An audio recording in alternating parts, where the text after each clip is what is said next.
Hello, my name is Rich Howard, owner of Architectural Builder Supply. This video is to bring you a closer look at the Bommer 7813-652 horizontal spring pivot.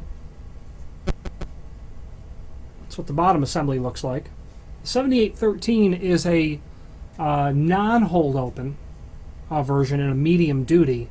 They have versions that are, they have a model that's heavier than the 7813, which is related to door size, and this is non-hold open,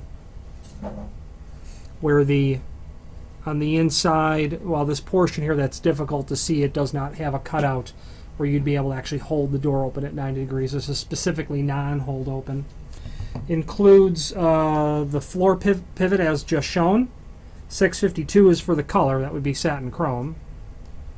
That plate's not a true satin chrome, but it's a chrome color.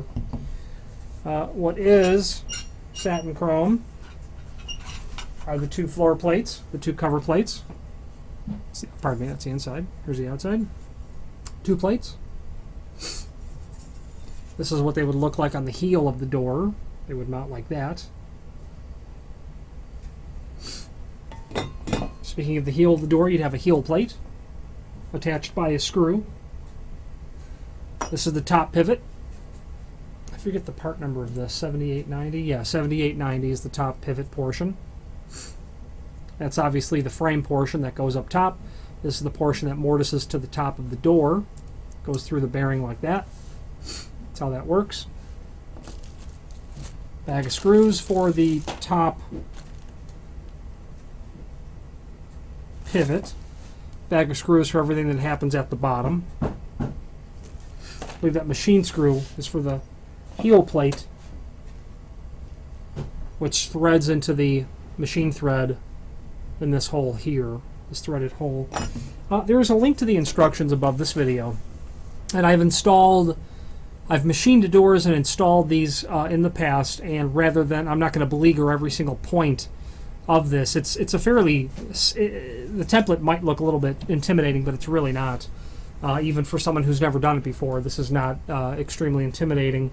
You're basically going to cut out this entire portion into the bottom of the door, and it will look like the drawing that's shown in the bottom left-hand corner of the template. You know, you're just going to cut your door out just like this for this entire body per the dimensions that are here. You know, you'll do a preparation in the top of the door for this portion. You'll have to do a preparation in the header for the top pivot. Probably the thing that's most difficult to accomplish unless you have the tools is the radius that has to happen on the edge of the door. You can see there that there in the template that there is an 1.5 inch radius that's required for the door to operate correctly, based on the margin between the door and frame, which they show at 1/4 inch.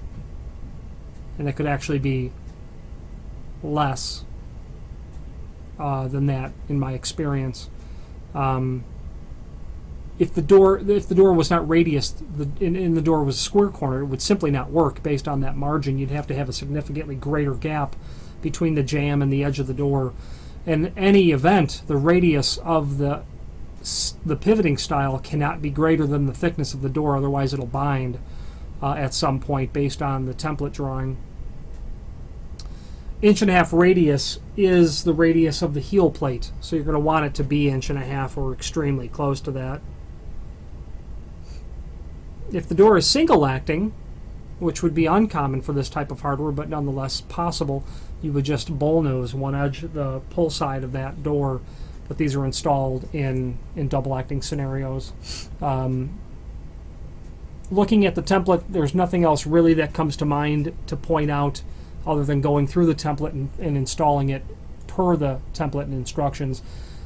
But if you do have any questions on the installation of this, by all means reach out to us. I have machined doors and installed these in the past, so I would be happy to share the benefit of my experience with you if you've never done it before.